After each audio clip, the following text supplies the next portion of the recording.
Why just end a long losing streak against an opponent when you can just stomp the ever living shit out of them?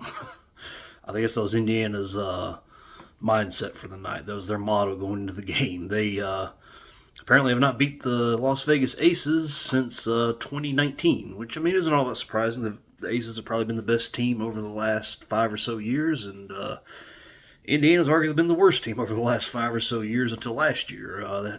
They hadn't made the playoffs since 2016, and that got broken last year. So that's no real surprise. But I just want to say how proud I am of this team.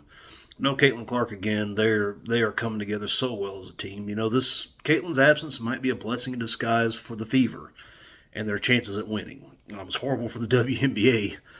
They're counting down the days, the seconds till they can get her back on the court. But for those of us that are really falling in love with the Indiana Fever themselves, we're loving this. This is pretty cool.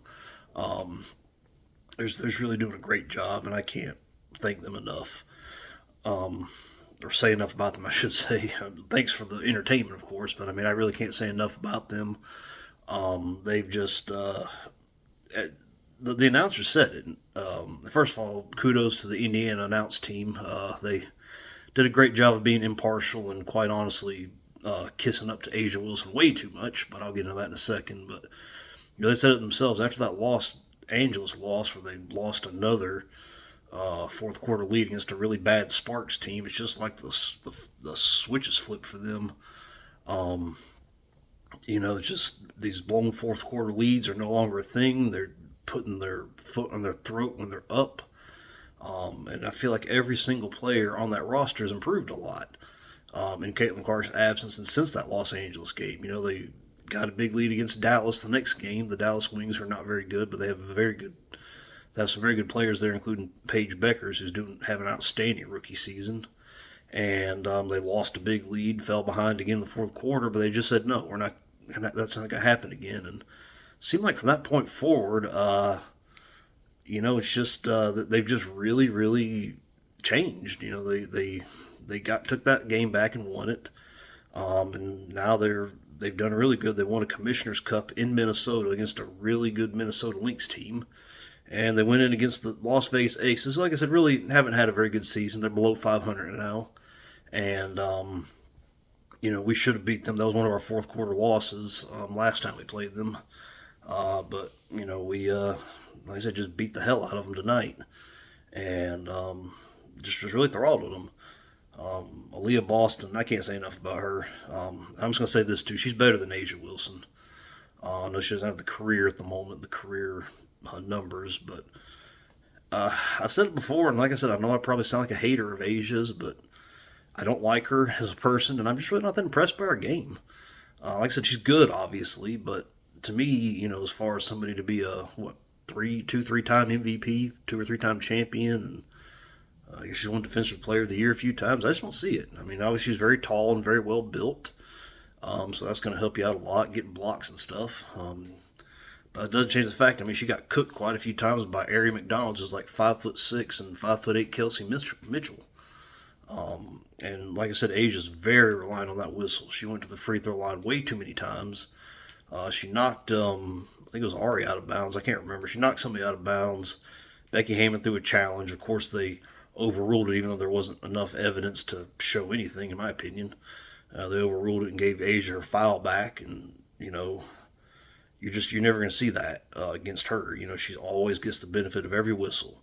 Meanwhile, Leah Boston has the worst whistle in the league. You get those two to switch whistles, and it's not even going to be close. Leah does so much better. I know she doesn't have the experience quite yet, but she's going to get there. She's only getting better, and she's really, really found her confidence without Caitlin Clark. Ain't that right, Loki? You tell him while he's in there messing around in my shower. But just like I said, super good job by her. She's really found herself. I feel like the first few games without Caitlin, she looked lost. She's found herself and she's found her game. I feel like, and I just think when Caitlin comes back, a lot of these players have really had a chance to find out what they do good. And Caitlin's very good at tailoring her game around the strengths of the people around her. And I think she's watching this, and I think it's going to be really, really good when she comes back. And I think this absence will be looked at as something that's kind of necessary. I really do believe that. Kelsey Mitchell, she's amazing. Like I said, I probably come across as being gushing towards her as much as I come off as a hater of Asia Wilson's, but I love her game. You know, those layups. She had a crazy reverse layup, which I thought was just awesome. No fear, no conscience. I love it. I know sometimes it hurts the team, blah blah blah, and I know I should probably be a little harder on her sometimes, but that time will not be today. She's like I said, I love her game, and her and Ali are just amazing. Very very lucky to have them on the Fever. Like I said, I fall in love with this whole team. So happy to see them win that Commissioner's Cup. I think that's going to give them a lot of confidence as well. They look like a team that just won a championship. You know, I know it's a meaningless mid-season championship, but that's the kind of thing that can get people going. And you know, I think that's going to be a good thing. And you know, I know we had a lot of fun as fans watching them win it. I know we had a lot of. I know Caitlin had a lot of fun watching them and you know celebrating with them and helping them celebrate. Michaela Timpson, KK, she did a great job.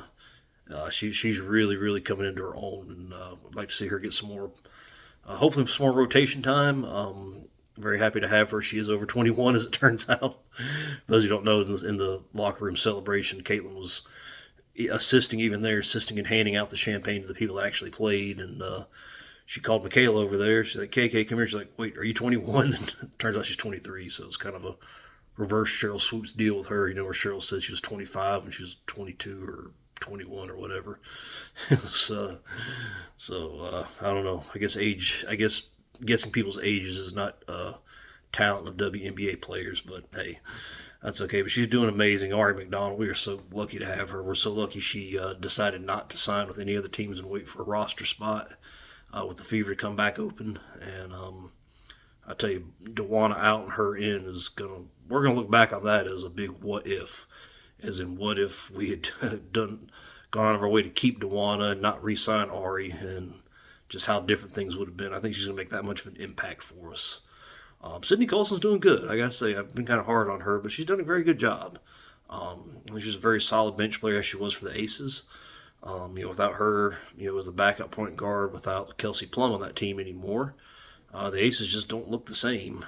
I bet Asia Wilson really wishes that she had Kelsey Plum and all of her white privilege over there now, and she's not the same. I don't see Asia as somebody who really makes people around her better. And again, like I said, I know I come across as trashing her. She's very good. She's an all-star. She should be an all-star starter, but I don't see her as like the best player in the league. She certainly should not be the face of the league, even if she was the best player. She just is not likable. Her game is very boring.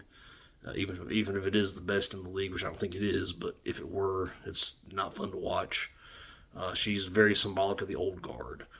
You know, cries racism every 10 seconds when people don't like her because she's unlikable and has an unlikable game. It's racism. It has nothing to do with her and her bad personality. Even the Indiana announcers are just foaming at the mouth for her, slobbering over her. She already had a statue put up for her, which says more about the University of South Carolina, but it's another story for another day.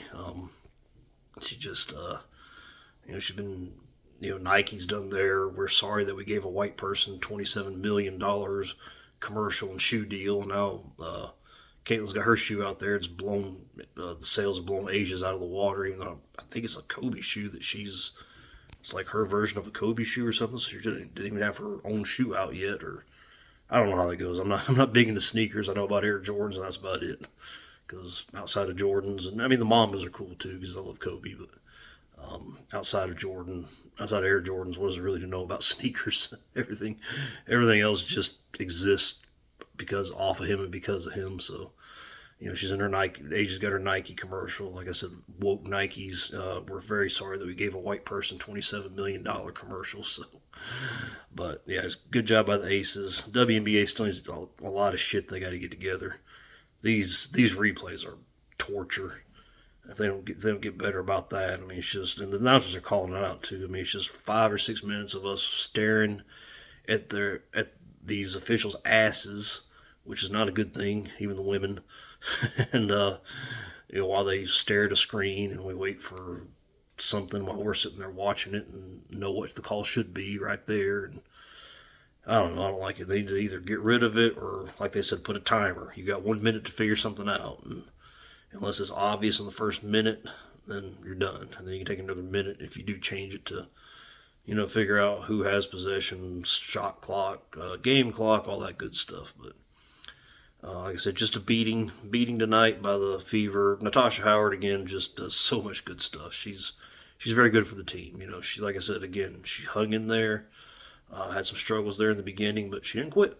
She's not DeWanda Bonner. She didn't quit, and like I said, very very lucky to have her as well, and proud of the whole team. And like I said, they're really really finding themselves. I would personally, if I was the Fever, I'd keep her out until the All Star game. I know it's a big deal. They probably want her to play in the All Star game, unless it's a lot more serious than we realize and need to hold her out longer.